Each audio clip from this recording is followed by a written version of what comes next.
Você que acompanha o Segundou desde o início já deve ter percebido que se tem uma coisa que movimenta Goiás é a agricultura. Prova disso é que em abril as exportações goianas superaram as importações em 222 milhões de dólares e o peso maior foi da soja, enviada à China e à Holanda, que respondeu por quase metade das exportações. Nós já falamos aqui da Tecnoshow, da pecuária. Na última semana tivemos a feira Agrotecnoleite em Morrinhos e agora, na próxima quarta-feira, teremos um evento voltado exclusivamente à agricultura familiar.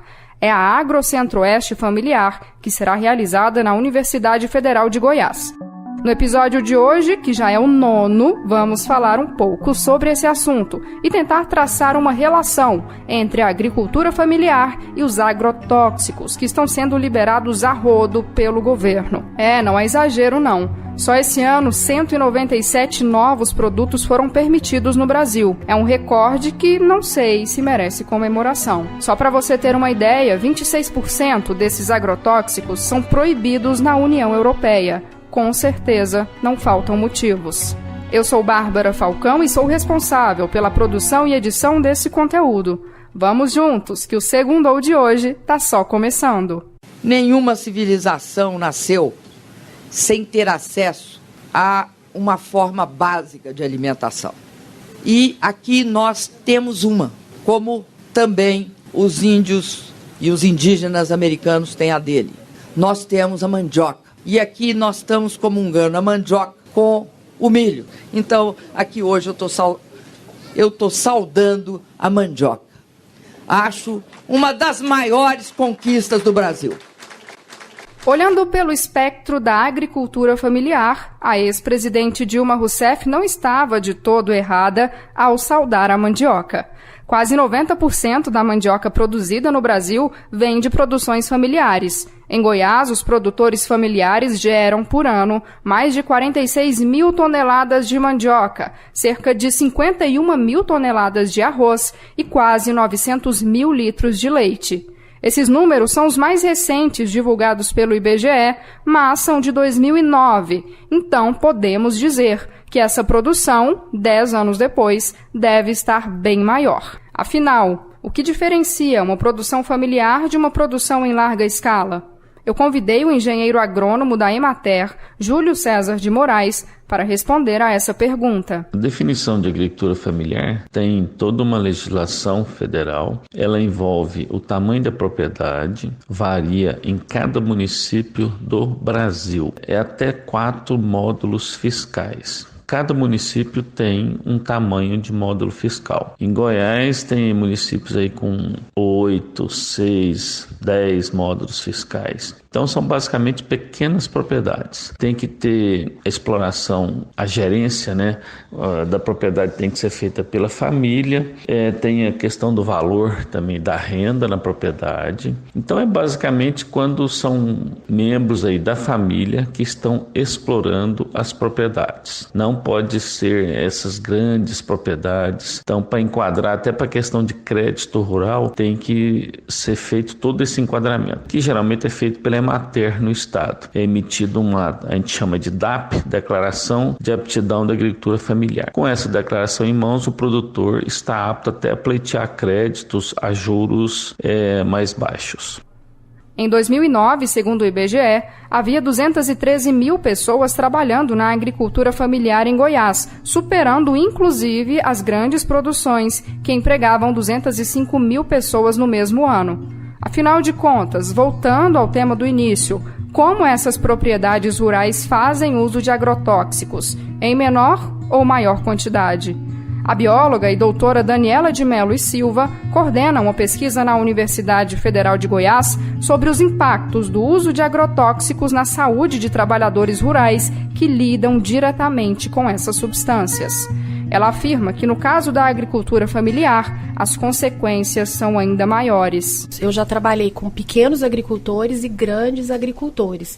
Os pequenos são até mais descuidados do que os grandes, porque os grandes agricultores, como eles são bem fiscalizados, às vezes eles têm um cuidado maior em usar os EPIs. O pequeno não. Eles comentam que os EPIs são quentes, prejudicam na aplicação dos produtos, eles utilizam a própria roupa e misturam com as roupas de casa, e aí os efeitos são graves. O Júlio César de Moraes, da Emater, concorda que os agricultores familiares tomam menos cuidado no manuseio dos agrotóxicos, mas, para ele, a intensidade de uso desses produtos nas pequenas propriedades ainda é bem menor.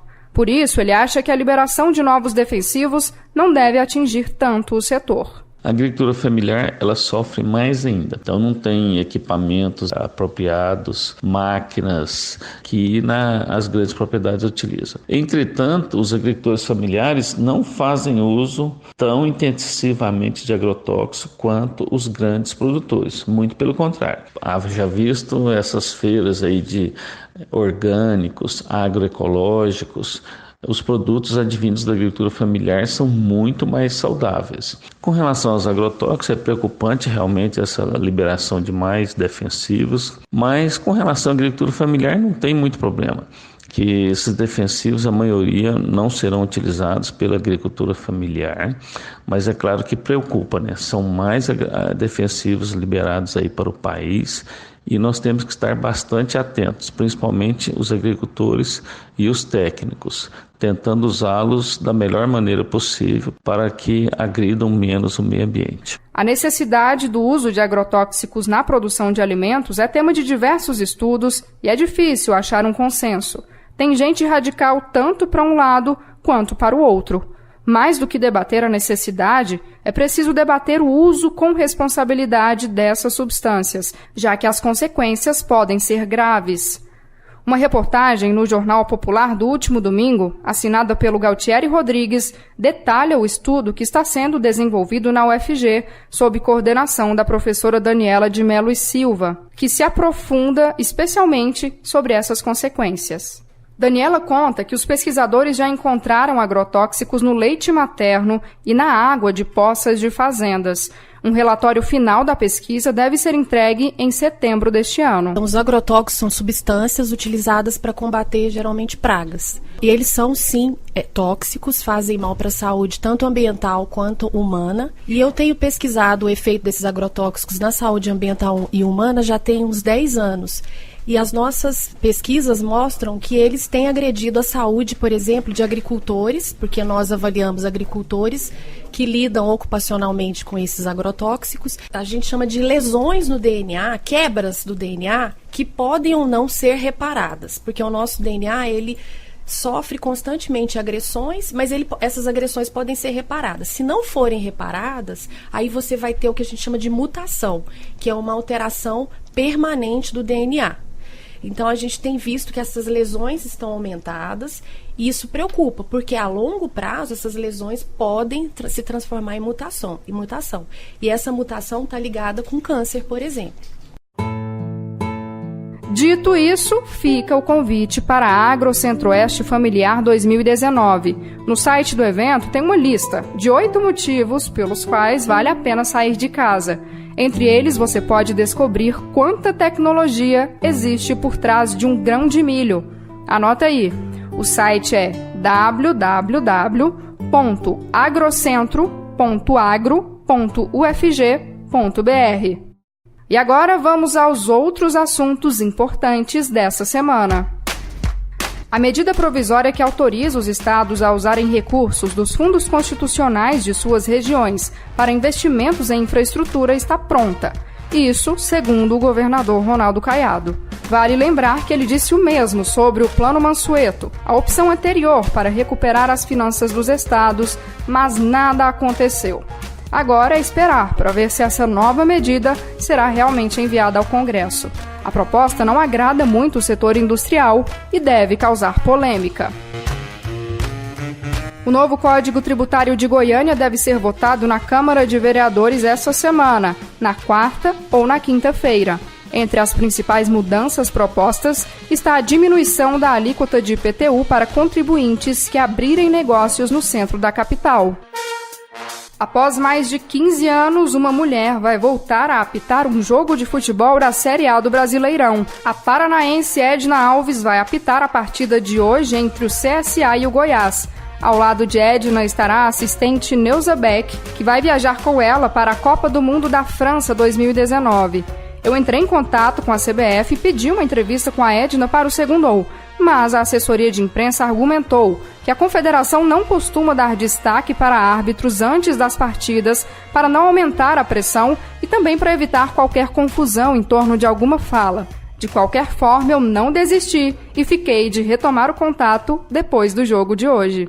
Por hora, é isso que eu tenho para te contar. Eu vou ficando por aqui e volto na segunda que vem para o nosso 10º episódio. Uau! Fique à vontade para dar sua opinião sobre o Segundou nos perfis da CBN Goiânia nas redes sociais ou mandando um e-mail para barbara.falcão@cbngoiania.com.br. Grande abraço e até mais!